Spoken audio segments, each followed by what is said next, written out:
Hello and welcome. So, markets have corrected, valuations are no longer uniform, and investors are being forced to be more selective. In this environment, broad market calls matter less than how portfolios are built and why. To discuss how she's reading the market today, how different equity strategies respond to changing cycles, and where opportunities may be emerging, we're joined by Shibani Kurian. She's fund manager at Kotak Mutual Fund. She manages multiple mandates from focused and contra strategies to sectoral and dividend yield funds, making this a timely conversation for investors navigating a more discerning market. So, welcome, Shivani. Thank you so much, Ruchira. Always a pleasure to be with you and speak to investors. Great to have you back with us. Shibani, let's begin with markets that have corrected recently, though unevenly across sectors. So, how are you reading the market at this stage, and has this correction meaningfully changed the opportunity set for investors? So, of course, 2026 has started off in a slightly volatile manner for our markets. Our view has been that markets are typically driven by three key factors, Mhm. which include fundamentals as a starting point, flows, and sentiment. Now, before I come to the fundamental aspect of what's happening in the market, in terms of sentiment, there is considerable amount of uncertainty driven by global geopolitical risks as well as the uncertainty relating to trade and tariff issues, which continues. Uh, Also added to that, if you look at from a sentiment perspective, there has been some amount of negative or volatile sentiment, primarily driven by the fact that flows, especially foreign institutional investor flows in the month of January, have been negative. And as you know, that FIIs have been net sellers to the tune of almost $3.8 billion, countered, of course, by strong domestic flows. Now, if you look at the market in the context of fundamentals, keeping aside sentiment and flows for the moment, the last 6 quarters saw earnings growth delivery for Indian markets being fairly muted. And that has been one of the reasons why, on a relative basis, India's valuation was appearing to be expensive, especially when you look at it in context of emerging markets. But today, when you look at India, especially given that India has underperformed in 2025 calendar year and even in the month of January, what we see is one, valuations in the relative context to emerging markets, especially if you look at the premium at which India trades at, has come down to long term average multiples. The second is that from here on, we do expect that the trajectory of earnings should improve. We are in the midst of the quarter three earnings season. And so far, if you look at the 21 Nifty companies that have reported numbers as we speak, earnings have been largely in line with expectations. So, therefore, going into FY27, we do expect to see earnings improve closer to mid teens for Nifty companies. Now, in that context, when you look at markets today, large caps are trading at reasonable valuations in line with its long term average, and therefore risk reward appears to be favorable. Mid caps actually have seen delivery of earnings in the last few quarters, which has been strong and actually been beating expectations. And therefore, while mid caps do trade at a multiple which is higher than long term averages, but given the strong earnings profile of the mid cap as a segment, we do see bottom up opportunities there. Where we are cautious is still small caps.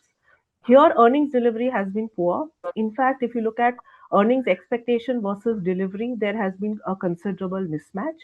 And valuations, both absolute as well as relative to the Nifty, are trading at significantly higher premiums. And therefore, from a portfolio construct, we do expect that large and mids are better placed than small cap. And for the markets, earnings delivery will be the key driver going forward. Shivan, you spoke about the large cap, mid cap, and the small cap valuations gaps. So in today's market, is the stock selection more specific? Stock selection more about avoiding the overvaluation or identifying business where earning expectations remains underappreciated? I think it's the latter. Of course, when we look at our philosophy in terms of managing portfolios, our philosophy has always been growth at a reasonable price. However, when you look at our markets today, as we were discussing, earnings delivery has been a constraint over the last, say, 5 to 6 quarter perspective. And therefore, looking at stocks where the expectation of earnings remains strong is one of the key factors in terms of bottom up stock picking. Um, More so, especially when you look at mid caps and small caps. In small caps, as I was mentioning to you earlier, the expectation and delivery has been considerably divergent, right? So expectations have been high, but delivery has not met with expectations. And that, in the context of elevated valuations, makes us cautious on that segment. So, therefore, we will look at companies from a more bottom up perspective where there is certainty or at least a higher probability of earnings delivery continuing or improving from current levels, but those which are trading at reasonable valuations. So, therefore, in this current market, I think it's going to be a mix of both, but with a focus on earnings trajectory going forward. Okay, and you manage multiple equity strategies with very different mandates. So, at a philosophy level, you mentioned GARP and bottom up stock picking, but what are the core principles that guide your investing, and which of these have stayed constant across market cycles? If you could elaborate on that a little. Yes, very interesting question and very pertinent question. When you look at our investment philosophy, we have been growth biased, but we want to buy growth at a reasonable valuation. So for us, the starting point of evaluation of a company is its business. We are typically trying to identify companies where growth has been sustainable and the companies are operating in an environment where they are able to gain market share.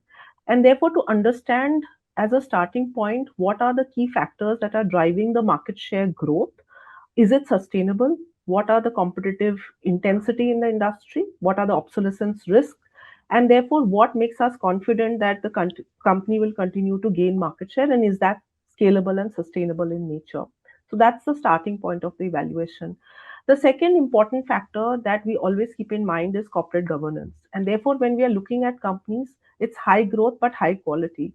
And management quality often drives difference in terms of the multiples in which the company trades at.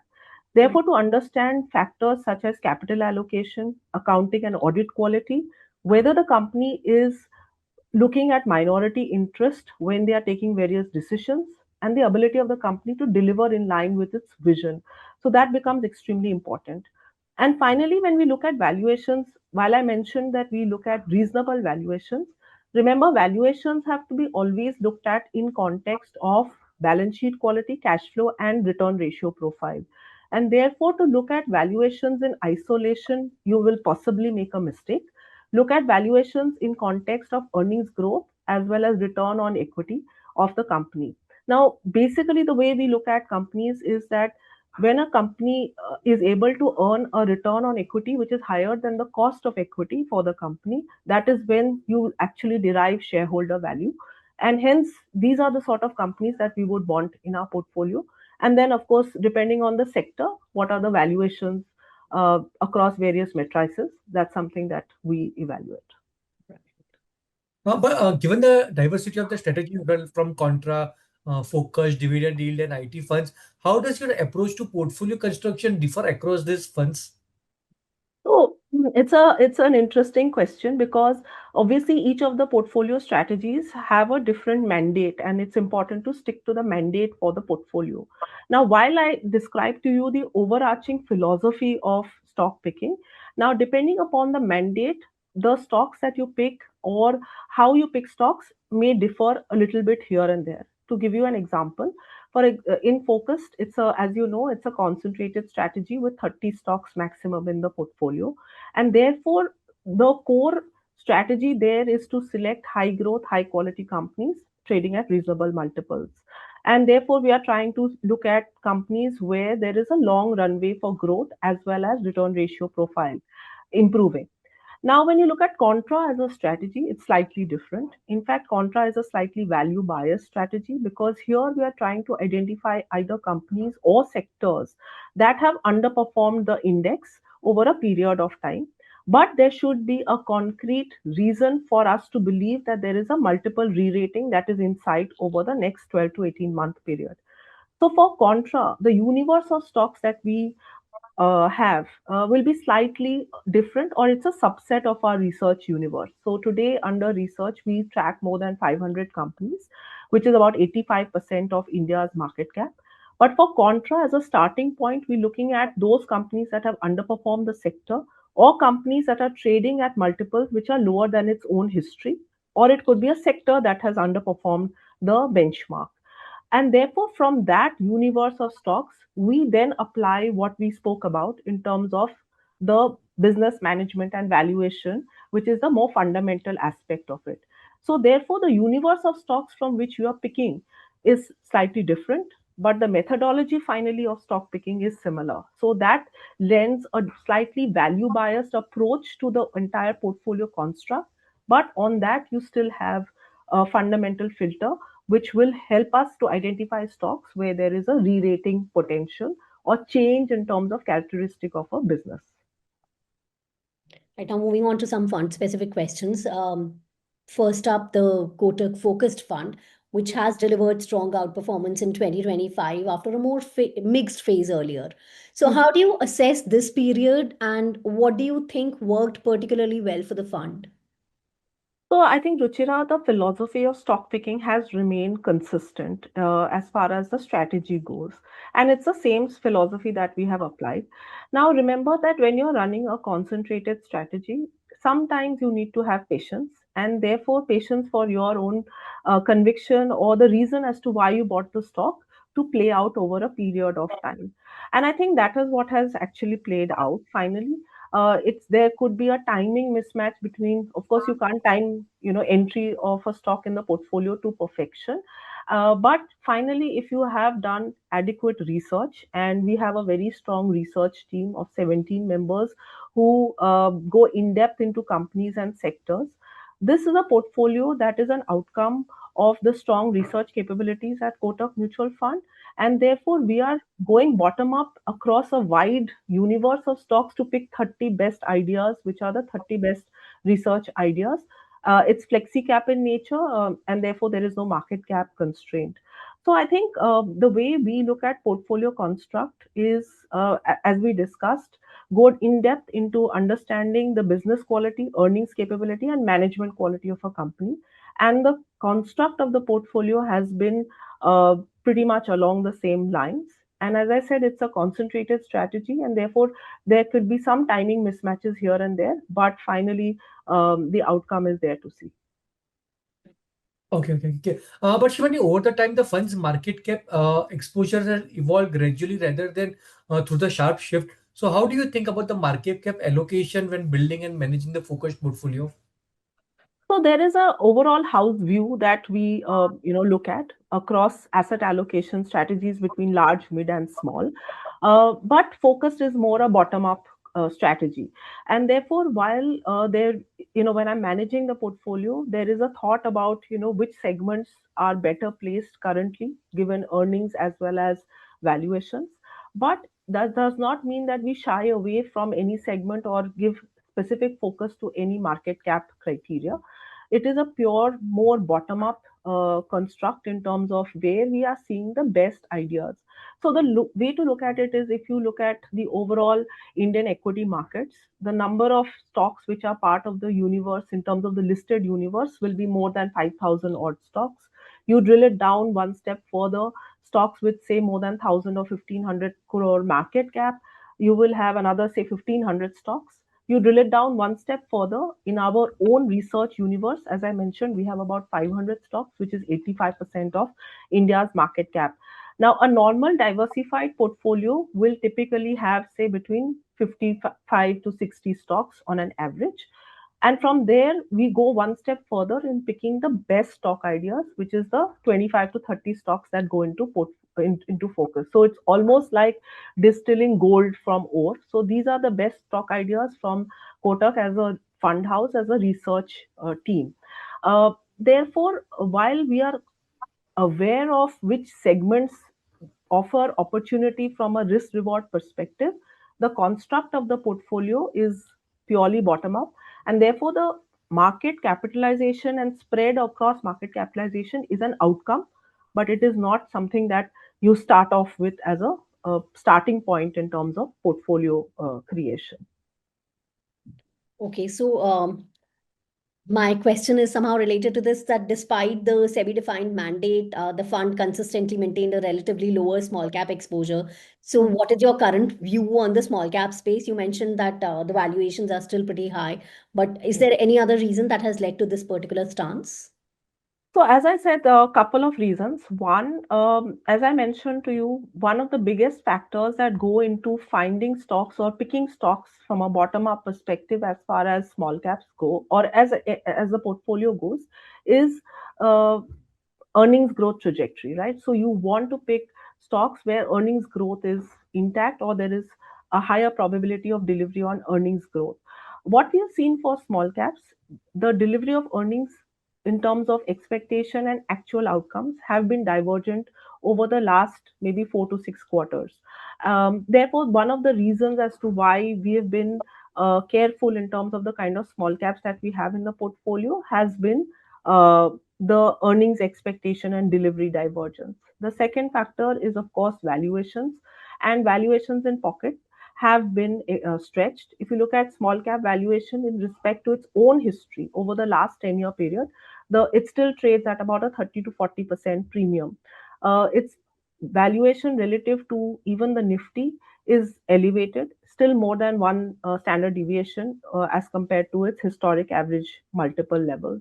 And therefore, again, if you look at from a bottom up perspective as well, we focused on stocks where earnings visibility has been higher. And I think the outcome is possibly as a result of earnings delivery across the various subsegments and keeping a view in terms of the valuations as well. And I think when we look at the portfolio construct, we are also, remember, it's a concentrated strategy, right?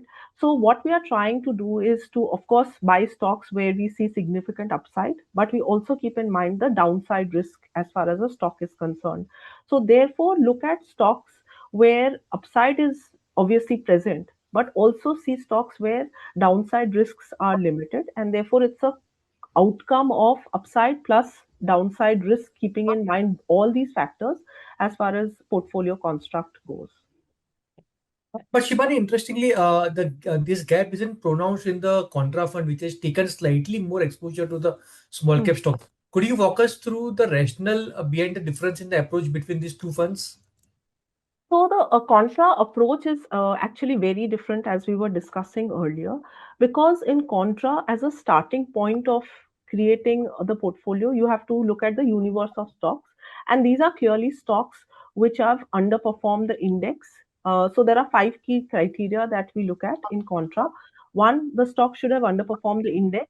The second is that it can be a stock which is trading below its own long valuation history. It can be a stock that is trading below the multiples or valuations of its peers in the sector. It can be a sector that has underperformed, or it can be a stock that is trading below its 200-day moving average.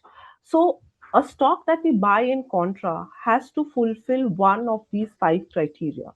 And therefore, if you look at Contra as a basket of stocks, typically the PE multiple on a trailing 12-month basis of the portfolio will be in line or slightly lower than the trailing 12-month PE ratio of the index, which in this case is NSE 500. Now, once we have created this basket, then we put in the fundamental filter of business and management, and then we pick stocks for the portfolio. Now, Contra, of course, is a more diversified portfolio. So, typically in Contra, the number of stocks have been in the range of, say, 55 to 60. That's been the average. Contra is also a flexi cap strategy, so there is no constraint as such in terms of market capitalization, and hence the approach to stock picking in contra has been slightly different from focus. Focus is more growth, high growth, high quality, but contra is to pick stocks which have typically not performed, but we see triggers for re-rating. It can be because of change in business fundamentals, because of change in dynamics for the industry, or even change in the way the management is approaching the overall business for the company. So the approach in contra is truly contrarian. But another factor and another metric that I wanted to highlight, one, I spoke about the valuations, and that kind of reflects the value bias of the portfolio. But if you look at the ROE of the portfolio, the ROE of the portfolio typically has been in the range of 14 to 15%, which is slightly better than the ROE of the index, which means that we are buying stocks which are fundamentally sound but which have underperformed for some reason. We are not just buying stocks which are attractive from or cheap from a valuation perspective, and therefore there should be typically a trigger for re-rating of multiples in the kind of stocks that we buy. Right. The focused fund also is currently overweight technology and industrials versus the category benchmark. So, firstly, could you share your thinking behind this positioning? And given the global concerns around valuations in these sectors, what opportunities are you seeing that give you confidence in this positioning?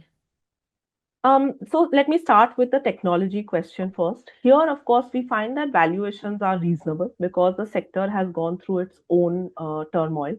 Again, the stock picking in the sector is fairly bottom up in nature. We have stocks in the portfolio, both large cap as well as mid cap, where we think that there are triggers for earnings upgrades to play out over the next year and a half.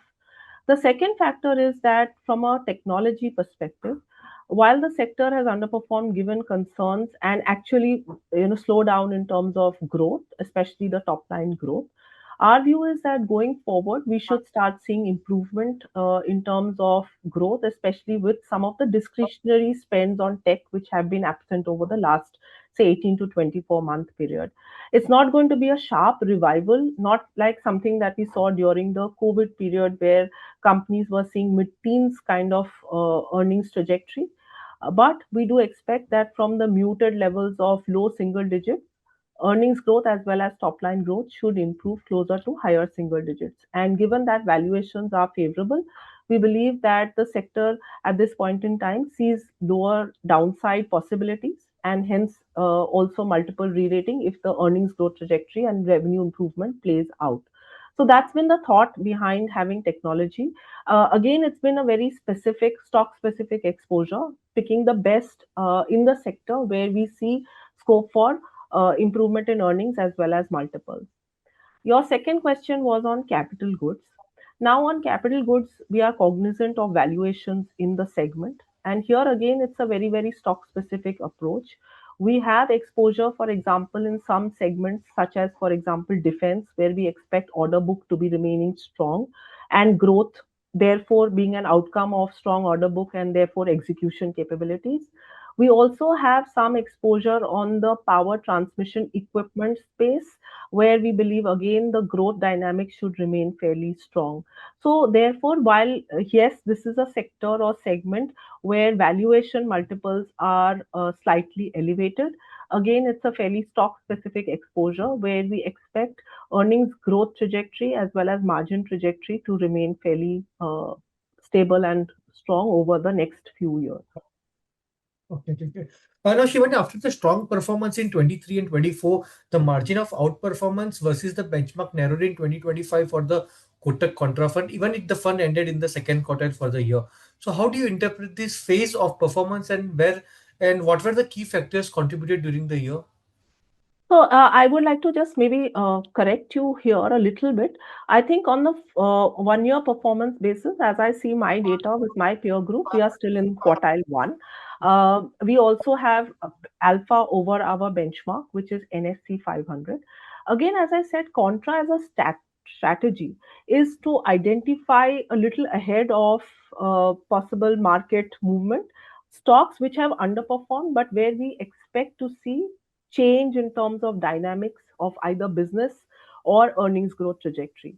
So, contra as a strategy typically does require a little bit of patience because, again, as a market participant, you can't time everything to perfection, and hence there you will have to possibly be positioned in a particular stock or a sector which is slightly ahead of time, and therefore it takes time for this thesis to play out because of the nature and the way the entire strategy works. So, as I said, typically before we buy a stock, we ensure that the stock fulfills one of the five criteria that we outlaid, because that means that we will be sticking true to the mandate of the portfolio, and that is extremely important. And then wait for the re rating to take place because of our thesis, which are more fundamental in nature. So, as a strategy, and I think this is actually not true, is true for not only contra but maybe most equity strategies, there could be some lead lag, more so because of the contrarian strategy that we are trying to follow here. And I think that's been the outcome. But again, over periods of time, we have delivered alpha over the benchmark, and that's going to be our objective going forward as well. Right. So contrast strategies often shine when markets become narrow or leadership is concentrated. So in today's environment, how relevant is a contrarian approach and what kind of opportunities does it create? So I would say that the contrarian approach works well across market cycles. That's because one, from a valuation perspective, you are, of course, there is a value bias to the strategy, which helps in terms of limiting downside, especially when markets are volatile, right? So essentially, like I mentioned, if you look at the overall valuation of the portfolio on a trailing 12-month basis, if you look at the data over the last maybe 3 to 4 year period, we have been essentially in line with the index or below the index. And therefore, when markets are volatile, when valuations are on your side, it helps in terms of protecting downside risk. Also, the strategy of Contra is diversified, right? So we are not running a concentrated strategy, but we are running a diversified strategy with typically 50 to 60 stocks on an average. And we also have the ability to move across market capitalization because there is no constraint there. And therefore, across market conditions, especially if markets are volatile, contrarian as a strategy and with a slight value bias tends to work fairly well. And in fact, if you look at the way, and of course, past performance cannot be a determinant for future, but when you look at the portfolio construct over the last say either even a longer term period of say 5 years, 3 years, not just the last 1 year, the strategy has been fairly consistent in delivering alpha over the benchmark. Okay. Now, Shivani, from the contrarian lens, which sectors currently look out of the favor but interesting, and what makes them worth looking despite weak sentiment? Right. Chirag, three things, three sectors that I wanted to talk about. One, not so contrarian now, but when we started and we built position in the sector, maybe about a year ago, it was fairly contrarian, but we continue to be overweight on the sector, which is banking and financial services. That sector is still an overweight in our portfolio. Here, we believe that banks have gone through a significant uh, painful period with low credit growth and margin pressure because of rates coming down. But incrementally, we are seeing signs of improvement in credit growth and margins bottoming out. And expectation is that policy rate cut cycle possibly comes to an end, maybe maximum another rate cut. So therefore, next year, actually, if you look at market earnings, banks become a large driver of the earnings improvement that we were discussing. The second sector where we are positive on and which has gone through a little bit of near term pain or correction has been the healthcare space, especially hospitals. Our view is that structurally hospitals in India are well placed from a overall growth perspective. One, there is significant requirement for high quality healthcare in India. As per capita GDP increases, people want to move towards the more formal segment for healthcare, and that is reflected in occupancy levels remaining high. Most of the hospitals are also expanding capacities and bed capacities. A lot of the expansion is brownfield in nature, which means that utilization picks up faster, and therefore ROC profile is significantly better than what it was earlier. And these stocks are now trading at fairly reasonable valuations. That's the second segment that we are overweight on. The third sector is technology, and we discussed that briefly when we were discussing focused, where we are overweight as well. And a smaller segment where incrementally near term we've seen opportunity has been the cement space. Of course, the sector has gone through a phase where volume growth has been muted. However, we expect to see volume growth pick up. Cost ratios have pretty much been under control. And what we believe is that as volume picks up, and price possibly remains stable, you should start seeing improvement in terms of margins reflected in EBITDA per ton, and valuations are reasonable. So that's how we are positioned in Contra. Right now, Kotak has also launched a dividend yield fund at a time when markets are becoming more selective. So, dividend yield strategies, they typically focus on mature businesses with stable cash flows, which in the Indian context often implies a large cap bias. So, what does the current market environment tell you about the relevance of this strategy at this stage of the cycle? So you're right. We've launched a dividend yield fund, and we've just concluded our NFO as well. So the strategy for dividend yield is simple. We are looking at companies that have a track record of either doing a dividend or a buyback in the last 3-year period. And therefore, these are typically companies which have stable businesses, as you rightly mentioned, have strong cash flows, and therefore are able to return cash back to the shareholder.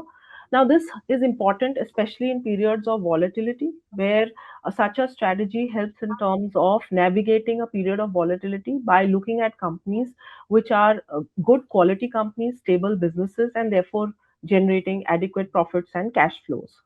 Uh, what we've also seen is that it's often felt that companies with high dividend yields are typically either state owned in nature or concentrated across a few sectors.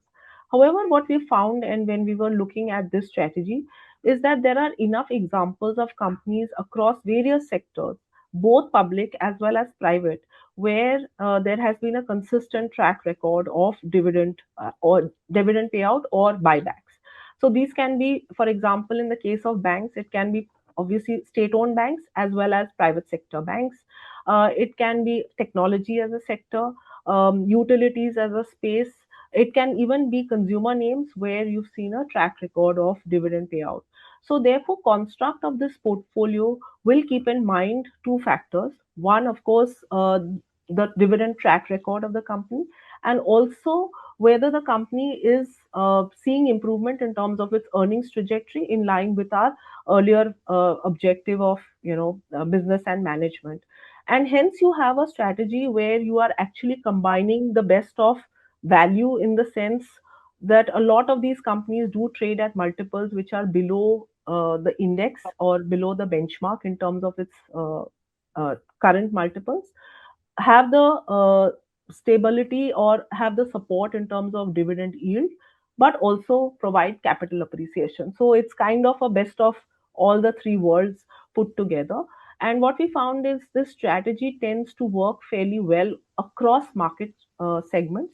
What we've seen is, of course, during periods of market drawdown, while will obviously be drawdown in the portfolio, the drawdown tends to be a little less.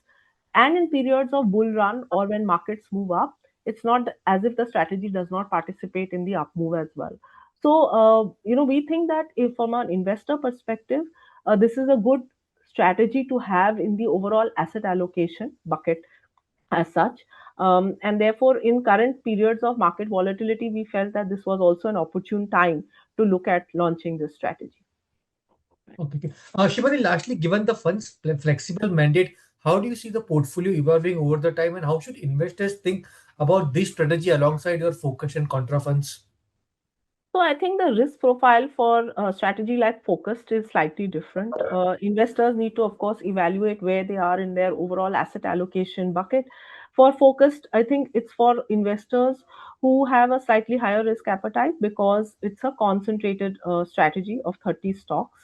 However, contra as well as dividend yield are more value biased strategies, and therefore investors who have a gap as far as that segment of asset allocation is concerned, they can look at either contra or a dividend yield strategy, because of the nature of the portfolio in terms of being more value biased in nature. Right. Well, with that, Shivani, time for us to wrap up this conversation. Thank you for sharing your insights.